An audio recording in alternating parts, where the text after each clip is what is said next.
তো গাইস আজকে হচ্ছে সানডে দুপুরবেলা, প্রচণ্ড গরম দিয়েছে। আজকে আমাদের বাড়ি কি রান্না হচ্ছে, একটু স্পেশাল কিছু রান্না হচ্ছে, চলো দেখো। কি এই দেখো, আজকে মা বানাচ্ছে বিরিয়ানি, তাই তো মা?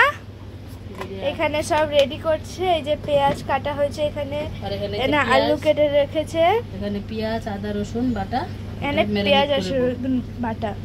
এখানে দেখো গোলাপ জল, কেওড়া জল, মিঠা আতর সব এনে রেখেছে। ওখানে বিরিয়ানি মশলা আছে আর দই, এখানে এই যে দই রাখা আছে, দই দিয়ে সব ম্যারিনেট করাবে, তাই তো? বাহ। এই যে লেবু, চলো দেখা যাক কিভাবে বানায়। একদম। আর ওদিকে কি হচ্ছে মা কড়াইতে? ওটা ডিম সিদ্ধ, ডিম দিতে হবে একটু। আর ওইখানে গামলায় কি আছে? ভাত। গামলায় হচ্ছে ভাত আর এখানে হচ্ছে ডিম সিদ্ধ। চলো বানানো যাক।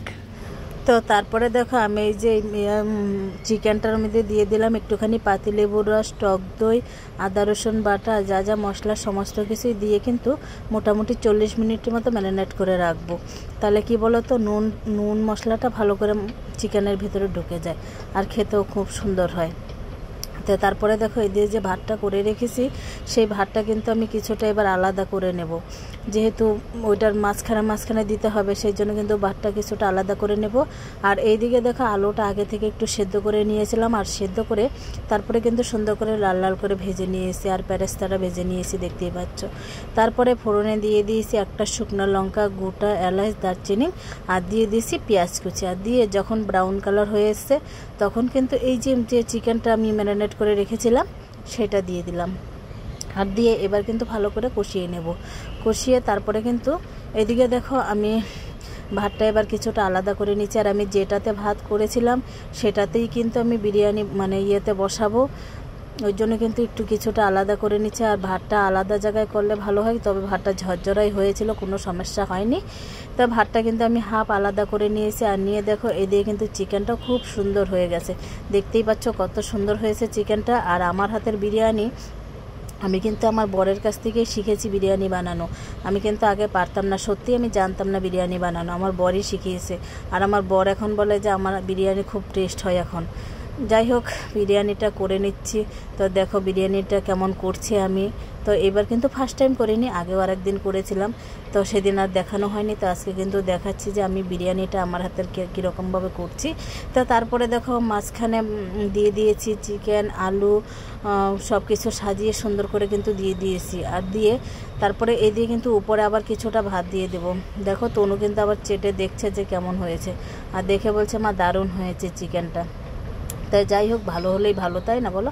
তারপরে দেখো আমি আবার এদিকে দিয়ে দিয়েছি হাফ ভাত, দিয়ে আবার সুন্দর করে চিকেনটা সুন্দর করে ঢেকে দিয়েছি, একদম সমান করে ঢেকে দিয়ে তারপরে যে পেরেস্তাটা ভেজে রেখেছিলাম, তো আমি কিন্তু খুব একটা পেরেস্তা দেইনি, যেহেতু বাবু খেতে চায় না, সেই জন্য অল্প করেই দিয়েছি, যেন ওর মুখে না পড়ে, অল্প করেই দিয়ে দিয়েছি। আর দিয়ে তারপরে কিন্তু আবারও যে কড়াইয়ে যে মশলাটা ছিল, আলু মশলা টশলা সব কিন্তু আবারও দিয়ে দিয়েছি সুন্দর করে মাঝখানে দিয়ে আবার কিন্তু সেটা আবার কড়াইটা ধুয়ে একটু সামান্য জলও দিয়ে দিয়েছিলাম। তারপরে দিয়ে এখানে কিন্তু ভাতটা আবার পুরোটাই এবার দিয়ে দিলাম।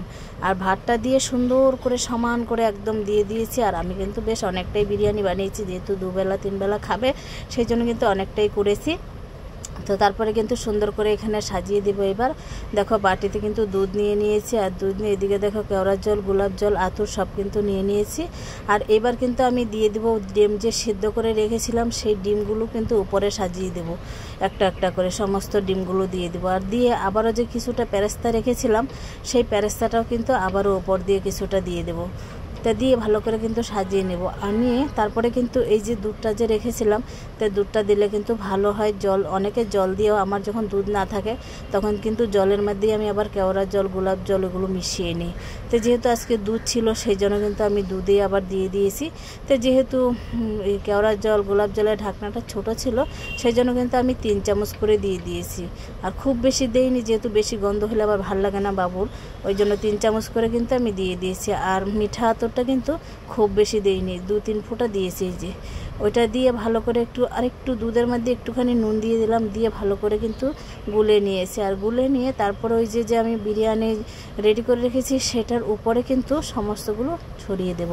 আর সেটা বলছে বাবু দিবে। ঠিক আছে, বাবুই দিয়েছে। আবার কিন্তু ওর হাতে আমি একটু ধরে চারিদিকে দিয়ে দিয়েছি, নাহলে ও তো এক জায়গাতেই দিয়ে দিবে, তাই না? ওই জন্য কিন্তু আমি ধরে চারিদিকে দিয়ে দিয়েছি। আর দিয়ে এবার কিন্তু আমি ঘিটিও একবারে দিয়ে দেবো। ঘিটা নামানোর আগে দিলে একটু ভালো হয়, যেহেতু আমি বাবুরও প্রচণ্ড খিদে পেয়ে গেছে, সকালবেলা কিছুই খাইনি, সেই জন্য কিন্তু আমি একবারে ঘি আর একটু সামান্য গরম মশলার গুঁড়োও কিন্তু উপরে ছড়িয়ে দেব।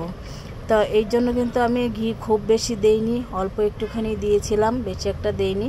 তো ওর বাবা বলছিল ঘিটা পরে দিও, তো ভাবছিলাম আচ্ছা ঠিক আছে, পরে আবার বলছে না না দিয়ে দাও। তারপরে কিন্তু দেখো খুব বেশি কিন্তু দেইনি, অল্প করেই দিয়ে দিয়েছি। তো দেখো বিরিয়ানিটা কেমন হয়েছে দেখতে, আর সত্যি দেখতে যেমন হয়েছে খেতেও কিন্তু দারুণ হয়েছিল।